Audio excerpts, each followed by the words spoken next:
तो एक बार फिर से हमारे यूट्यूब चैनल में आपका स्वागत है।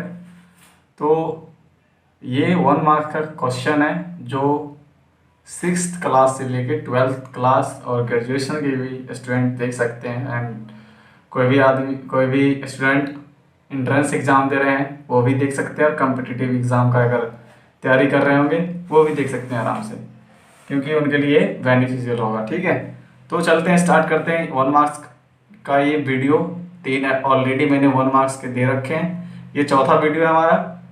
आई होप कि आपको वो 3 वीडियो अच्छी लगी होगी। तो चलते हैं, चौथा वीडियो स्टार्ट करते हैं कि सिंधु नदी जो है किस झील के निकट से निकलती है। सिंधु नदी किस झील के निकट से निकलती है, वो है आपका आंसर मानसरोवर झील। मानसरोवर झील जो तिब्बत के पास है। ठीक है, एंड नेक्स्ट, सिंधु नदी कहाँ जाकर गिरती है। इट मीन्स कहने का मतलब है सिंधु नदी बे ऑफ बंगाल में गिरती है, चाहे हिंद महासागर में गिरती है या अरब सागर में गिरती है। वो गिरती है आपको अरब सागर, यानी अरबियन सी जिसको बोलते हैं, अरब सागर। एंड नेक्स्ट, गंगा किन 2 नदियों से मिलकर बना है। देखो ये बहुत ही इंपॉर्टेंट और बहुत ही अच्छी क्वेश्चन है और समझने वाला क्वेश्चन है। आपको एक चीज बताना है कि सिंधु नदी जो है उसकी लेंथ क्या है। ठीक है, उसकी लेंथ आप हमें कमेंट सेक्शन में बताएंगे, सिंधु नदी का जो लंबाई कितना है। ठीक है, चलते हैं नेक्स्ट। गंगा नदी जो है किन 2 नदियों से मिलकर बना है। गंगा नदी डायरेक्ट हिमालय से नहीं निकलती, ये 2 नदी जो उत्तराखंड में मिलती है। ठीक है, वो 2 नदी हैं अलकनंदा एंड ऐसे लिख देता हूं भागीरथी। ओके, ये कहाँ मिलती है आपको, उत्तराखंड के देवप्रयाग में। उत्तराखंड के देवप्रयाग में मिलती है। ठीक है, एंड नेक्स्ट, यमुना नदी गंगा से कहाँ मिलती है। क्वेश्चन है कि आपको पता होगा गंगा जो है, गंगा के दाहिने की ओर यमुना प्रवाह करती है, लेकिन वो इलाहाबाद में आके गंगा से मिल जाती है। इलाहाबाद में यमुना जो है गंगा में मिल जाती है। ठीक है, एंड नेक्स्ट क्वेश्चन आपका है कि गंगा नदी कहाँ जाकर गिरती है। उसी टाइप का क्वेश्चन है कि सिंधु नदी कहाँ गिरती है, अरबियन सी में। तो गंगा नदी आपको कहाँ गिरती है, बे ऑफ बंगाल में, यानी बंगाल की खाड़ी में। बंगाल की खाड़ी में। ठीक है,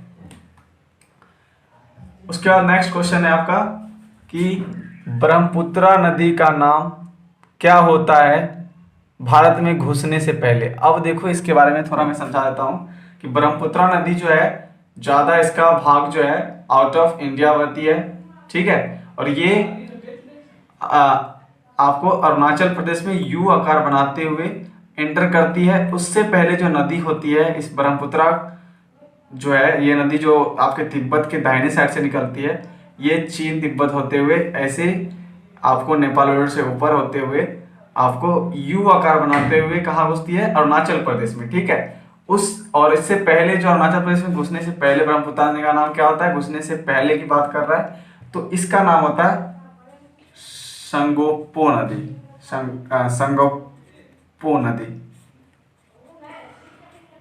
ठीक है, एंड आपका लास्ट है, लास्ट नहीं इस पेज का लास्ट है, आगे भी है कि जब अरुणाचल प्रदेश में ब्रह्मपुत्रा घुसती है तो उस समय किस नाम से जानी जाती है। वो आपका नाम है ब्रह्मपुत्रा नदी। आपको अरुणाचल प्रदेश में घुसने से पहले भी नाम नहीं होता, और जब से निकलते हैं वो भी नहीं होता है। वो आगे जाके देखेंगे कहाँ पे ब्रह्मपुत्रा नदी कैसे बनती है। ठीक है, जब अरुणाचल प्रदेश में वो घुसती है संगोपो नदी, तो उसका नाम हो जाता है, नाम वहाँ जाना जाता है दिहांग।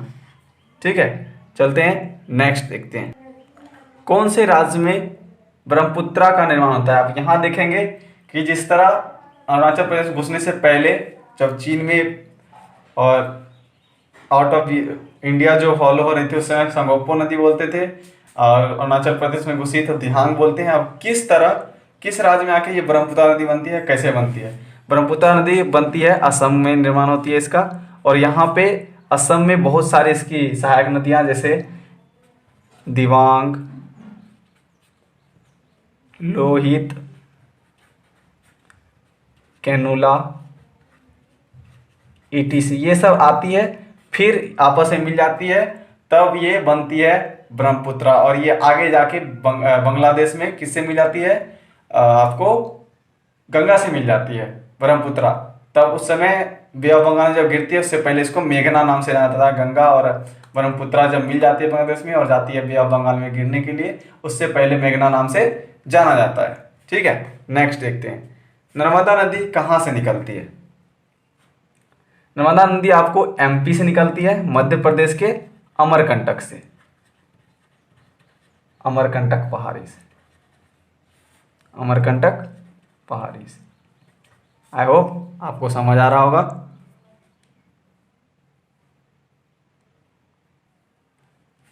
ठीक है, नेक्स्ट, गोदावरी नदी कहाँ से निकलती है?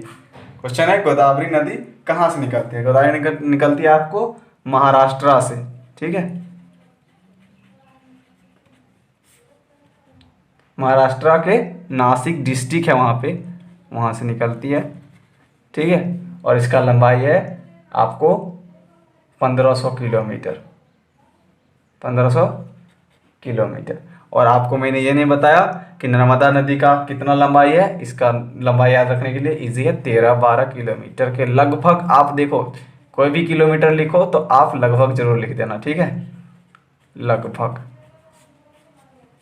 नेक्स्ट, कृष्णा नदी, 11 नंबर, कृष्णा नदी कहाँ से निकलती है? ये भी महाराष्ट्र के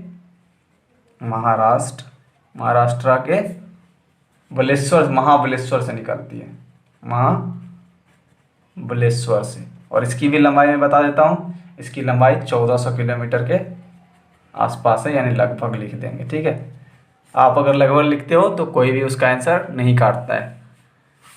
महानदी जो है कहाँ से निकलती है? आपको इसमें नदी के बारे में अधिकतर क्वेश्चन पूछा गया है, बताया गया है। तो क्वेश्चन नंबर 12, महानदी कहाँ से निकलती है? ये छत्तीसगढ़ से निकलती है। कहाँ से? छत्तीसगढ़ से। अगर आप इसका किलोमीटर जानना चाहते हैं तो ये भी बताता हूँ। लगभग लिख देना आप, 860 किलोमीटर लगभग। सबसे बड़ी मीठी पानी की झील भारत में कहाँ है? ये आपको आंसर बता दूं, जम्मू एंड कश्मीर में। लास्ट, सांभर झील कहाँ है? सांभर झील होता है, सांभर झील कहाँ है? यह है आपको राजस्थान में। कहाँ है? राजस्थान में। एंड लास्ट आपका क्वेश्चन दिख रहा है, तापी नदी की लंबाई कितनी है? आपको कमेंट सेक्शन में बताना है तापी नदी की लंबाई कितनी है। ठीक है, और सिंधु नदी की लंबाई कितनी है, दोनों आपको कमेंट सेक्शन में बताना है। मिलते हैं फिर अगले एपिसोड के साथ। और घर रहें, सुरक्षित रहें, आप सुरक्षित रहेंगे, हमारा देश सुरक्षित रहेगा। लॉकडाउन का पालन करें।